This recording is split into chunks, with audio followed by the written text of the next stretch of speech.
नमस्कार साथियों, top 50 study YouTube channel में आप सभी का स्वागत है। दोस्तों, लेकर के आ गए हैं कुछ ऐसे संस्कृत के महत्वपूर्ण प्रश्न जो आपके लिए बहुत ही उपयोगी होने वाले हैं। यदि आपने ये वीडियो पूरा देख लिया तो समझ लेना कि आप पे संस्कृत की पेडागोजी का बहुत कुछ बनने लगेगा। पिछले मैंने 2 वीडियो डाले हैं, इसका पार्ट 1 और पार्ट 2, जिसमें कि हमने कुछ प्रश्नों पर चर्चा की थी। आप लोगों ने बहुत संख्या में उसको पसंद किया, उसके लिए बहुत बहुत धन्यवाद। और मैं अगला वीडियो आपके साथ शेयर करूं उससे पहले मैं निवेदन करूंगा, यदि आप हमारे चैनल के सब्सक्राइबर ना हो तो रेड कलर में जो सब्सक्राइब है उसको एक बार क्लिक कर दें। यदि सब्सक्राइबर हैं तो आगे पढ़ के चलिए हम शुरुआत करते हैं। पहला प्रश्न इसमें लेंगे, आदौ नियम ज्ञानम अनंतरम तस्य प्रयोगः इति व्याकरणम अस्ति। आदौ मतलब आदि में, प्रारंभ में, नियम ज्ञान के बाद, नियम ज्ञानम अनंतरम मतलब बाद, तस्य प्रयोगः उसका प्रयोग, इति व्याकरणम अस्ति। व्याकरण का कौन सा नियम है जिसमें आदि में तो नियम ज्ञान के बाद उसका प्रयोग होता है, तो वह व्याकरण के अंतर्गत होता है। ए इसका उत्तर सही हो जाएगा, अवरोहात्मकम व्याकरणम। व्याकरण का अवरोहात्मक नियम है जिसमें कि क्या होता है, प्रारंभ में नियम के द्वारा ज्ञान होता है, उसके बाद उसका प्रयोग होता है। चलिए आगे कुछ ऐसे ही महत्वपूर्ण प्रश्न और लेते हैं जो आपके लिए परीक्षा के लिए बहुत ही उपयोगी होंगे। ये वो प्रश्न हैं जो पिछली परीक्षाओं में बार बार पूछे गए हैं। आपको इनको पढ़ने के बाद खुद लगेगा कितने महत्वपूर्ण प्रश्न हैं। व्याख्या सहित हम इन पर चर्चा करेंगे। चलिए आगे देखें, यात्रा वृत्तम एका विधा अस्ति। जो यात्रा वृत्त है वह एक विधा है। किस चीज़ की विधा है, तो वह है साहित्यस्य, मतलब साहित्य की यह एक क्या है, विधा है। कौन सी, यात्रा वृत्त। और देखें, केचन बालाः कक्षायाम अवरोधन कारणात् भयात् व न वदन्ति एतदस्ति।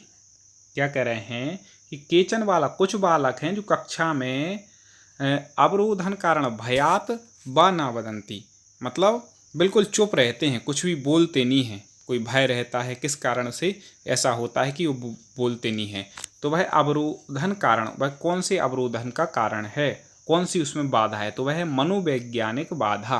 मतलब मनोवैज्ञानिक बाधा के कारण ऐसा होता है कि कुछ बालक बोलते नहीं, कक्षा में केवल शांत रहते हैं। ठीक है, याद रखिएगा। आगे बढ़ते हैं, शिक्षिका केनापि शब्देन बिना छात्रैः सह संप्रेषणम करोति। ठीक है, जो शिक्षिका है वह छात्रों के साथ किन्हीं वाक्यों के द्वारा क्या करती है, संप्रेषण करती है। एवं स उपयोगम करोति, एवं उसका उपयोग करती है। शिक्षण कार्य में उस समय का क्या करती है, उपयोग भी करती है। ठीक है, तो इसको आप क्या कहेंगे, तो इसको कहेंगे शब्देतर संप्रेषणस, मतलब शब्देतर संप्रेषण है वह। ठीक है, शब्दों के अतिरिक्त संप्रेषण है। अब कई लोगों को समझ में नहीं आया होगा तो इसकी हम व्याख्या में देख लेते क्या कहना चाह रहे। देखें, शब्देतर संप्रेषण के बिना शिक्षिका छात्रों के साथ संप्रेषण मतलब वाक्यों का आदान प्रदान करती है और उसका शिक्षण कार्य के समय उपयोग भी करती है। शब्देतर संप्रेषण का तात्पर्य शब्दों के अतिरिक्त संप्रेषण से है, जिसे हम व्यवहारिक ज्ञान भी कहते हैं। किसको, शब्देतर संप्रेषण को क्या कहते हैं, व्यवहारिक ज्ञान। ठीक है, आगे देखते हैं, संप्रेषण का शाब्दिक अर्थ भली भांति अच्छी तरह किया गया परस्पर शिक्षण। शिक्षण छात्र वाक कार्य, मतलब शिक्षक और छात्रों के बीच में जो वाक कार्य मतलब वचन संबंधी जो कार्य है वह क्या कहलाता है, संप्रेषण।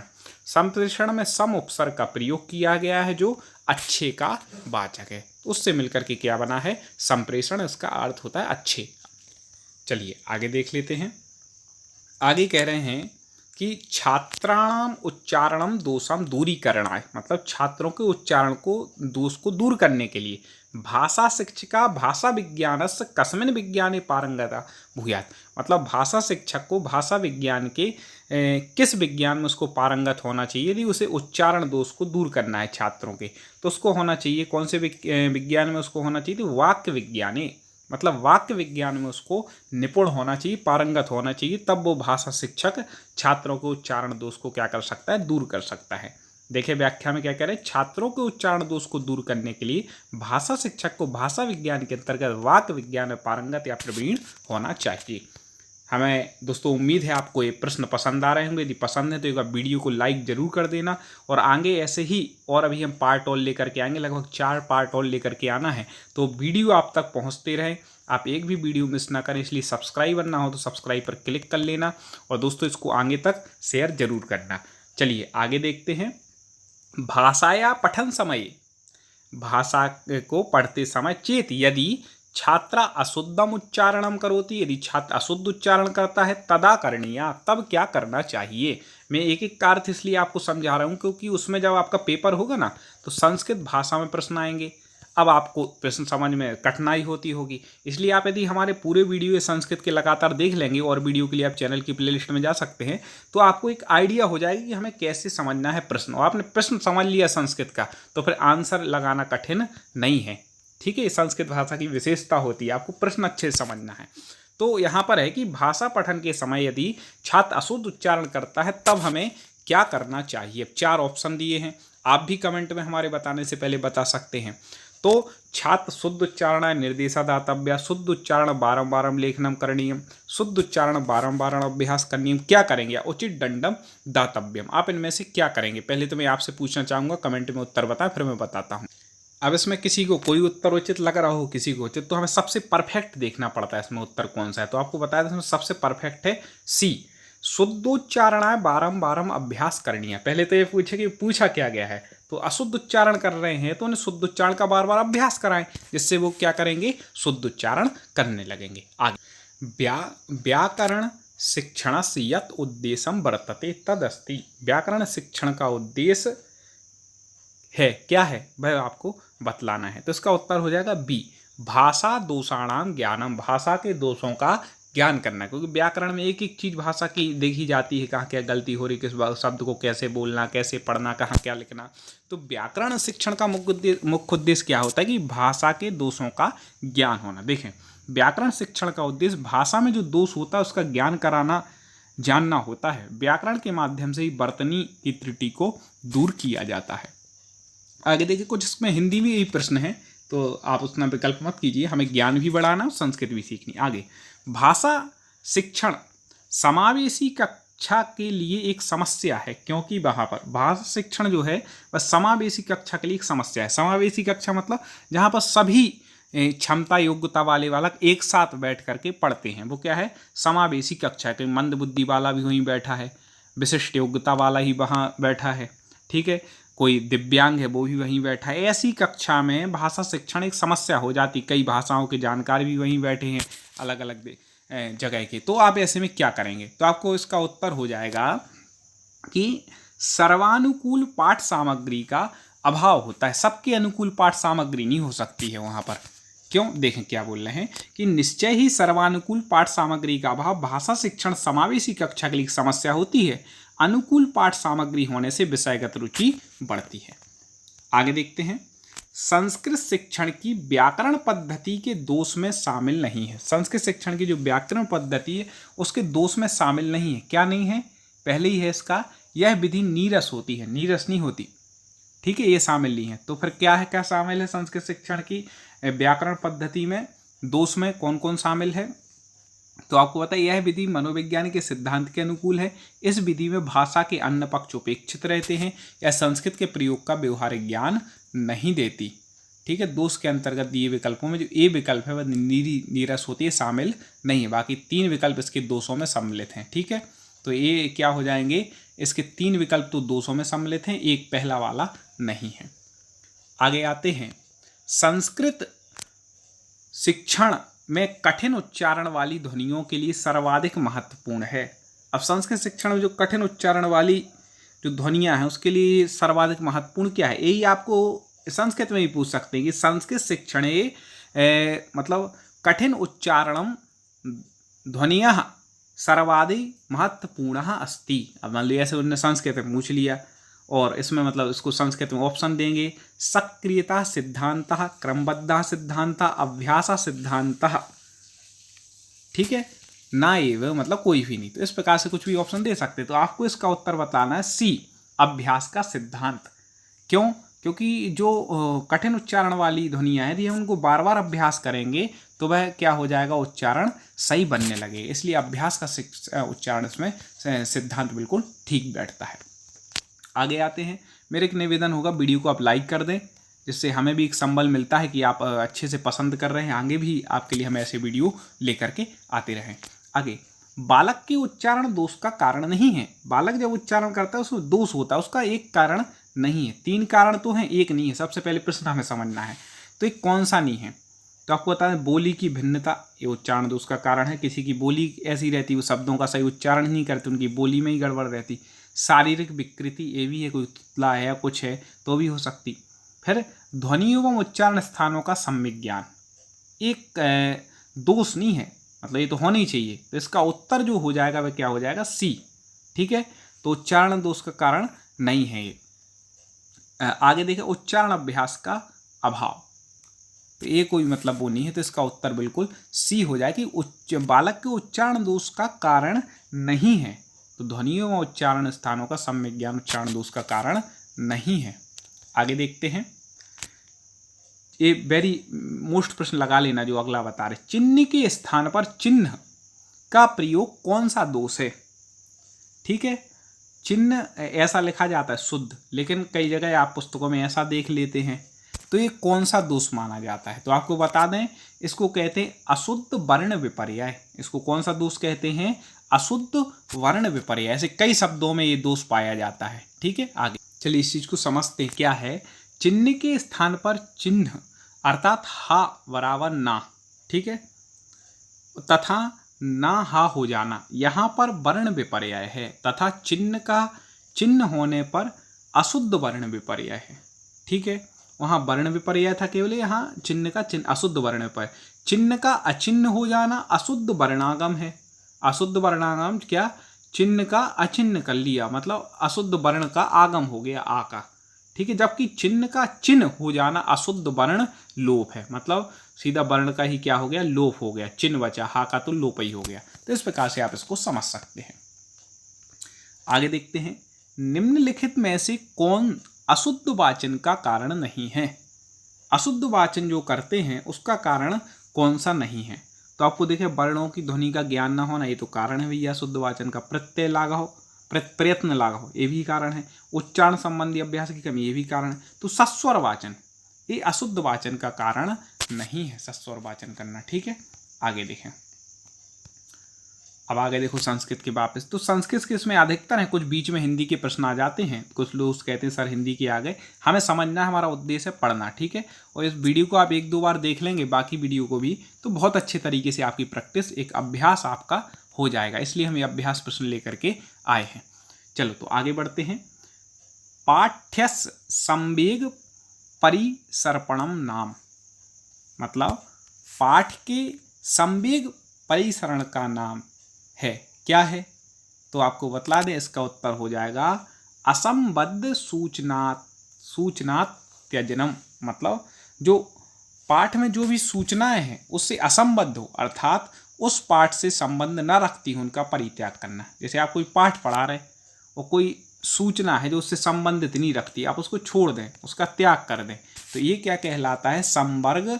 इसको संवेग परिसर्पणम कहते हैं, सॉरी संवेग परिसर्पणम उसको कहा जाता है। इसमें देख लें, यहाँ से मोस्ट है, उस पाठ से संबंध ना रखती हूँ। ठीक है, अर्थात पाठ में जो सूचना है उससे असंबद्ध हो, अर्थात उस पाठ से संबंध ना रखती हूँ, उसका परित्याग करना चाहिए। इसे ही पाठ का संवेग परिसरण कहा जाता है। चलिए आगे बढ़ते हैं। छात्राः कृताः सर्वे भाषा दोषाः अध्यापकेन नैव शोधनीया यतः, मतलब यहाँ पर क्या पूछ रहे हैं, छात्रों के द्वारा सर्व भाषा दोष जो अध्यापक नैव शोधनीय, जो अध्यापक नहीं शोध पाते हैं, तो उसको, इसका उत्तर जो ठीक हो जाएगा बी, प्रायोः दोषा भाषा बोधनम सूचयन्ति, मतलब प्राय करो भाषा, मतलब जो है वह भाषा बोधन को सूचित करते हैं। क्या हो गया, देखें इसका मतलब, छात्रों द्वारा भाषा दोष प्राय भाषा के स्पष्टीकरण में विसंगति प्रकट करता है, भाषा दोष। अतः इस प्रकार इस पर अध्यापक द्वारा विशेष ध्यान देना आवश्यक है। ठीक है, आगे देखते हैं। छात्राणाम लेखन कौशलानाम संशोधनार्थम, छात्रों को लेखन कौशल के संशोधन के लिए निम्नलिखितेषु का उपायः ना समीचीन, इनमें से कौन सा उपाय समीचीन नहीं है। छात्रों के लेखन कौशल उसमें संशोधन करना है, तो इनमें से कौन सा उपाय समीचीन नहीं है। तो हम सीधा होते 4 ऑप्शन दिए हैं, हम सीधा उत्तर बताते हैं कि इसका उत्तर है सी, रक्त वर्ण द्वारा छात्रकृत त्रुटि नाम संशोधन, मतलब लाल वर्ण के द्वारा छात्रों के द्वारा की गई त्रुटियों का संशोधन करना। लाल वर्ण मतलब आपने देखा होगा पहले जब कॉपियाँ चेक होती हैं तो लाल पेन से गोला लगा देते थे ऐसे, यहाँ पर गलती है। तो लेखन कौशल के संशोधन के लिए उपाय समीचीन नहीं है। क्यों नहीं, इसको देखो। छात्रों के लेखन औसत के संशोधन के लिए छात्र द्वारा किया गया रक्त वर्ण लाल पेन का प्रयोग सही नहीं माना जाता, अर्थात सभी समीचीन उपाय नहीं हैं। ठीक है, तो वो छेद करते हैं, छात्र इसको करेगा तो वो समीचीन नहीं माना जाएगा। आगे देखें, पठन कौशलम अनेन प्रभावितम भवति, मतलब जो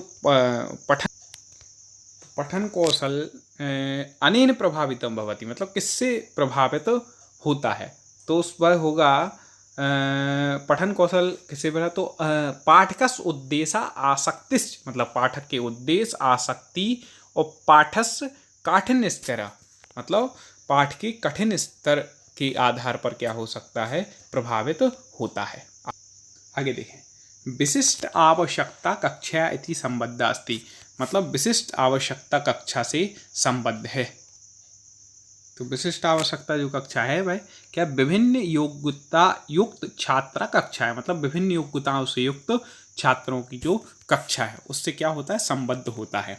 अर्थात यहाँ पे क्या कहना चाह रहे हैं कि विशिष्ट आवश्यकता कक्षा विभिन्न योग्यता युक्त छात्र की कक्षा से संबद्ध होता है। यह विदित है कि किसी भी कक्षा में छात्रों की योग्यता भिन्न भिन्न होती है, सबकी योग्यता अपनी अपनी है। आगे देखते हैं, अध्यापकः नवीन कठिन शब्दार्थान स्पष्टीकुरु इति न अपेक्षते। तो यहाँ कह रहे हैं कि अध्यापक नवीन कठिन शब्दों के अर्थ को स्पष्ट करता है, इति न अपेक्षते, अपेक्षित नहीं है, किमर्थम, किस लिए। तो इसका उत्तर हो जाएगा ए, संदर्भ संकेत द्वारा अर्थाबोधने बाधा भवति, क्योंकि इसमें संदर्भ संकेत के द्वारा अर्थबोधन में बाधा होती है। कई लोग सोचेंगे तो समझे में नहीं आया, इसलिए इसमें व्याख्या देखो क्या कह रहे हैं, प्रश्नानुसार अध्यापकों को नए कठिन शब्दों के अर्थों का स्पष्टीकरण करना चाहिए। जैसे प्रश्नों के अनुसार कोई नए कठिन शब्द है तो उनका अर्थ का स्पष्टीकरण करे, यह तो सत्य है।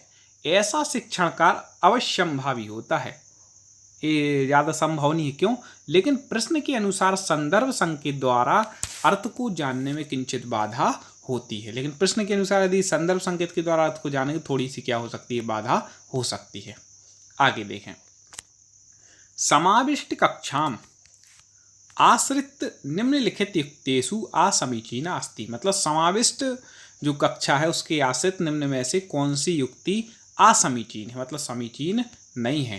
तो इसकी हो जाएगा डी, विभिन्न विषयाणाम संदर्भे अनुकूलित संशोधित विकल्पात्मक गतिविधियां, मतलब विभिन्न विषयों के संदर्भ में अनुकूलित संशोधित विकल्पात्मक जो गतिविधियां हैं वह क्या हैं, असमीचीन होती हैं। अगला, यत् किंचित पाठ्यते सदैव एव अवगम्यते यतः, मतलब छात्र यत् कुछ पाठ्यते मतलब पढ़ाया जाता है, सदैव एव अवगम्यते वह हमेशा एक सा, अवगम्यते मतलब ज्ञान, यतः मतलब करते हैं। तो कैसे, किस प्रकार से होता है, उनमें जो ज्ञान होता है कोई भी चीज़ पढ़ाई जाए, तो सी इसका उत्तर, छात्रा भिन्न योग्यता व्यक्तित्व सामाजिक पृष्ठभूमि युक्ता भवंती, मतलब अलग अलग होगा छात्रों का, एक सा नहीं हो। क्यों, क्योंकि छात्रों में योग्यता भिन्न भिन्न है, उनका व्यक्तित्व भिन्न भिन्न है, उनकी सामाजिक पृष्ठभूमि भी भिन्न भिन्न होती है, इसलिए वो क्या होते, विभिन्न योग्यताओं वाले होते हैं। पठन समये विसंज्ञायाः अर्थः, मतलब पठन के समय में विसंज्ञा का क्या अर्थ है, तो आपको बतला दें, इसका उत्तर हो जाएगा ए, क्लिष्ट समस्या समाधानम कर्तुम, मतलब पठन के समय में जो क्लिष्ट समस्या का समाधान होता है उसको क्या कहते हैं, विसंज्ञा कहते हैं। ठीक है, आगे, गृह कार्यस्य मुख्य उद्देश्य अस्ति, गृह कार्य जो दिया जाता है होमवर्क, उसका मुख्य उद्देश्य क्या होता है, किस उद्देश्य से छात्रों को आप गृह कार्य देते हैं। इसी प्रकार के प्रश्न पूछे जाते हैं दोस्तों। ऐसे ही प्रश्न मैंने देखा कई, जब भी कोई भी पेपर होता है तो उसकी पेडागॉजी जो होती है उसमें इसी प्रकार के प्रश्न आते हैं, तो आप उनको पढ़ लें। और हर सब्जेक्ट की यदि आपको पेडागॉजी पढ़नी है तो आप हमारे चैनल को जाएं या फिर यूट्यूब पे सर्च करें टॉप 50 स्टडी, ये आप लिखेंगे तो आपको हमारे चैनल मिलेगा, उसमें सारे सब्जेक्ट के वीडियो सिलेबस के अनुसार आपको मिल जाएंगे। तो गृह कार्य का जो मुख्य उद्देश्य होता है वह है पठित पाठान अधिकृत अभ्यासम कुर्युम। मतलब जो अपन ने पठित पाठन मतलब पढ़ा हुआ है पहले, उसका अभ्यास कुर्यु मतलब करना। मतलब जो आपने कक्षा में पढ़ा है उसका अभ्यास करना क्या है इसका मुख्य उद्देश्य है। आगे देखें, अवबोधनात्मकम परीक्षणम इत्यर्थम किम सर्वाधिक महत्वपूर्णम। मतलब अवबोधनात्मक जो परीक्षण है वह सर्वाधिक महत्वपूर्ण किसके लिए है, तो वह है संदर्भस्य ज्ञान, मतलब संदर्भ के ज्ञान के लिए सबसे ज़्यादा महत्वपूर्ण होता है। देखो क्या बोल रहा है इसमें, को अपन थोड़ा समझना पड़ेगा। तात्पर्य है किसी भी पाठक के संदर्भ ज्ञान के बिना उस पाठ को जानना विद्यार्थियों के लिए कठिन कार्य है।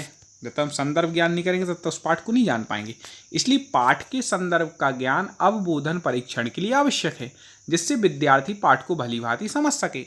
तभी अवबोधन परीक्षण किया जा सकता है, ना कि पाठ के शीर्षक के विषय में जानकारी रख। कोई केवल शीर्षक पता है तो पाठ को नहीं जान सकते, ना ही पाठ के उपशीर्षक के विषय में जानकारी रखकर, और ना ही लेखन अभ्यास द्वारा अवबोधन परीक्षण किया जा सकता है। इसलिए चलिए आगे देखते हैं। प्रायः छात्रः नूतन विषयान् अधिकृत्य स्वविचारान् प्रकटयितुं काठिन्यम अनुभवति। मतलब बोल रहे हैं कि प्रायः कर देखा जाता है कि नूतन विषय नए विषय को अधिकृत करके स्वविचारान प्रकटयितुं काठिन्यम अनुभवति। मतलब छात्र जब भी कोई नए विषय को पढ़ते हैं उसको ग्रहण करके अपने विचारों को प्रकट करने में कठिनता का अनुभव करते हैं उसमें। क्यों? कारण यह है कि अस्ति यत्ते नूतनान अथवा अधिकांश शब्दान ना जानती, क्योंकि उस विषय में वो अधिक शब्दों को नहीं जानते हैं। एतत् अर्थः का उपाय, इसके अर्थ में कौन सा उपाय है, तो आपको बता दें इसका उत्तर हो जाएगा सी। उन्हें सब किस चीज़ की कठिनता हो रही, शब्दों का ज्ञान नहीं। तो छात्रा शब्द समृद्ध्यम वैविध्यपूर्ण साहित्यम पठितम प्रेतव्या। छात्रों को शब्द समृद्धि उनकी बड़े शब्दों का ज्ञान हो, इसलिए विविधता से पूर्ण साहित्य को क्या करना चाहिए, पढ़ने के लिए प्रेरणा देनी चाहिए, जिससे कि उन्हें वो कठिनाई नहीं होगी और छात्र अपने विचारों को अच्छे से रख पाए। व्याकरणात्मकम अनुदेशनम तदैव स्वाभाविकम मन्यते यदा। मतलब व्याकरणात्मक अनुदेशन तभी स्वाभाविक रूप से माना जाता है जब क्या, तो इसका उत्तर सी। छात्रा स्वयमेव लेखन भाषण समय सजगवा भूत्या त्रुटि संशोधनम अपि कुर्वन्ति। मतलब छात्र स्वयमेव ही लेखन भाषण के समय सजग होकर के अपनी त्रुटियों का क्या करे, संशोधन भी कर ले, तब वो क्या माना जाएगा, व्याकरणात्मक अनुदेशन स्वाभाविक माना जाएगा। छात्राणाम लिखित कार्य संबद्ध त्रुटि संशोधनार्थम प्रभावी प्रक्रिया अस्ति। मतलब छात्रों से संबंधित लिखित कार्य संबंधित त्रुटि संशोधन की प्रभावित प्रक्रिया कौन सी होगी, तो आपको बतलाना तो वह है संकेत द्वारा त्रुटि निर्देशनम छात्रेभ्यः च संशोधनार्थम अभिप्रेरणा दानम। तो वह हो जाएगी कि संकेत द्वारा त्रुटियों का निर्देशन छात्रों के लिए करना और संशोधनार्थम अभिप्रेरणा, उनको संशोधन के लिए अभिप्रेरणा देना। तो उनके लिखित कार्य के संशोधन में ये प्रभावी प्रक्रिया हो सकती है। और देखें, छात्रा प्राय सर्वत्र एव प्रथम भाषाम अथवा तृतीय भाषाम अवगंतुम वक्तुम च काठिन्यम अनुभवति। मतलब देखा जाता है प्राय कर जो छात्र है प्रथम भाषा और तृतीय भाषा को जानने में बोलने में कठिनता का अनुभव करते हैं। छात्राणाम सहायार्थम का समीचीना उपाय। तो छात्रों की सहायता के लिए समीचीन उपाय क्या है, तो अब ये कई उपाय कर सकते हैं कि भाषा प्रयोग द्वारा अधिकाधिक अभ्यास, और जो उसमें जिस भाषा में कठिनता हो रही है तो उसके प्रयोग के द्वारा ज़्यादा से ज़्यादा अभ्यास करना, और अभ्यास करने से सब आ जाता है, क्योंकि कहा है करत करत अभ्यास के जड़मति होत सुजान और रस्सी आवत जाते सिल पर परत निशान। तो अभ्यास से सब कुछ होगा। आप भी जो हमारी संस्कृत की कक्षाएं पढ़ रहे हैं बार बार उसका अभ्यास हो रहा है, जो आपके पेपर में बहुत ही उपयोगी साबित होगा। कोपी छात्रा अधिगंतुम किंचित काठिन्यम अनुभवति अन्य सामान्य छात्राणां कृते निर्मित वाचन सामग्रीम अधिकृत्य सः अपि निपुणा भवेत् इत्यर्थं कृत उपचारात्मकम शिक्षणस्य कृते किम अत्यधिकम। अर्थात कोई छात्र अधिगंतुम किंचित काठिन्यम अनुभवति, कोई छात्र मतलब किसी शब्दों को पढ़ने में कठिनता का अनुभव करते हैं। अन्य सामान्य छात्राणाम कृते निर्मित वाचन सामग्री में अधिक सापी निपुणा। और अन्य जो सामान्य छात्र हैं वह उन शब्दों को मान लो बोलते हैं तो उसको वह ग्रहण करके वह छात्र उसमें निपुण हो जाता है। इत्यर्थम कृत उपचारात्मकम शिक्षणम कृते किम अत्यधिकम आवश्यकम। तो उपचारात्मक शिक्षण के लिए सबसे ज़्यादा क्या आवश्यक है, तो वह है सबसे ज़्यादा आवश्यक है, इसका उत्तर हो जाएगा सी, अपरिचित शब्दानाम अभिज्ञानम। जो अपरिचित शब्द है उनका अभिज्ञान करके, एवं छात्रेभ्य संयोग दानम, और छात्रों के संयोग देने से, यत्ते शब्दार्थम दृष्टुम अवगंतुम च समर्थम भवेतु। वे शब्दों को देख करके ग्रहण करके उसमें क्या होते हैं, समर्थ होते हैं। तो यही यहाँ पे बोल रहा है कि जो छात्र किसी विषय में कठिनता महसूस करते हैं वे अपरिचित शब्दों को पहचान तथा छात्रों के परस्पर संयोग से शब्दों को देखकर उसको अर्थों के समझने सक्षम हो जाते हैं। अतः विकल्प सी इसका तर्क संगत हो। अब देखिए वेरी वेरी आईएमपी प्रश्न है, डिसलेक्सिया एक भाषागत विकार या प्रभावयति। डिसलेक्सिया जो एक भाषागत विकार है वह किसको प्रभावित करता है, छात्रों किस कौशल को, किस बात को प्रभावित करता है। तो आपको बताया इसका उत्तर है डी, लिखित भाषा बोधनम। लिखित भाषा बोध को डिसलेक्सिया क्या करता है, प्रभावित करता है। याद रख लीजिएगा, इसके बारे में देखते हैं। डिसलेक्सिया एक भाषागत विकार है जिससे लिखित भाषा बोध प्रभावित होता है। इसके संकेत बोध, कथित भाषा बोध, मौखिक बोध प्रभावित नहीं होते। चलिए अगला जो प्रश्न है इसका उत्तर आपको बतलाना है अब, ठीक है। बहुत से के उत्तर हमने बताया, आपका देखते हैं आप कितना समझ पाते हैं और कितना बता पाते हैं। अगला जो वीडियो होगा उसमें इसका उत्तर हम बता देंगे आपको। अभी तो आपको बतलाना है कमेंट में, हम अगला वीडियो लेकर के आएंगे जब पार्ट 4, तो उसमें हम बताएंगे। मेरा निवेदन है जी पहला और दूसरा पार्ट आपने ना देखा हो तो चैनल पे जाके वो जरूर देख लेने, क्योंकि वो ही बहुत ही महत्वपूर्ण है प्रश्न। तो ये प्रश्न हम आपको बता देते हैं। एका शिक्षिका बी कक्षाया ओडिया भाषी छात्रान आंग्ल भाषायां शिक्षति। मतलब एक शिक्षक है वो बी कक्षा में उड़िया भाषा के छात्र के लिए आंग्ल भाषा मतलब अंग्रेजी भाषा की शिक्षा देता है। तस्य कृते सा ओडिया भाषाया भिन्न भिन्न प्रकार वाक्यानाम आंग्ल भाषायाम अनुवादनम कारयति। और आगे क्या होता है, और तस्य कृते मतलब उसके सा ओडिया भाषा या भिन्न भिन्न प्रकार वाक्य में, ओडिया भाषा के जो भिन्न भिन्न प्रकार के वाक्य हैं वह आंग्ल भाषायाम अनुवाद, और उसको आंग्ल भाषा मतलब अंग्रेजी भाषा में अनुवाद करता है। एतेन मार्गेण अधोगत कथनेषु किम उचितम। यह जो मार्ग है, ठीक है, वह